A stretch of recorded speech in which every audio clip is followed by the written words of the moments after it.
તો અમે આજે આ જંગલની અંદર આવી ગયા છો હા અને એક છોકરી આવે છે અંદર એ દરરોજ 2 વાગે આવે છે દરરોજ 2 વાગે આવે છે એમ 2 વાગે હા અને ભાઈ કોક એ ખરાબ કૃત્ય કરે છે હા હા એ શું કરે છે ગામના લોકો વાતો કરતા કે દરરોજ આવે છે 2 વાગે એ કેમ આવે છે આપણે આ જાણવાનું છે તો તો હાલો હાલો આપણે આગળ જઈએ આ ભાઈ એમ કહે છે કે આ જગ્યા ઉપર કે એ મહિલા આવે છે ને કંઈક એવું કરે છે કે ગામના લોકો પણ આવતા ડરે છે એટલે આજે આપણે છે ને અમે બંને આ જગ્યા ઉપર આવી ગયા છે અને કારણ કે આ જગ્યા ઉપર હવે શું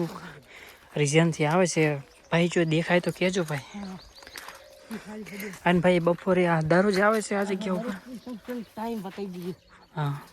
2 નાટ થઈ ગયો છે ટાઈમ થઈ ગયો એનો આબાનો ટાઈમ થઈ ગયો છે ભાઈ કે આપણે પહેલાંથી જ આ જગ્યા ઉપર જવું છે અને કંઈક એવું કરે છે અને શું લેવા કરે છે એ તો આપણને પણ ખબર નથી કારણ કે આ તળાવ છે ને આ જગ્યા ઉપર પાણી હોય છે અને પાણીની બાજુમાં જ આ જગ્યા ઉપર આવું પડ્યું એવું એમ આના જગ્યા ઉપર આવી જગ્યા ઉપર આવે છે હા એ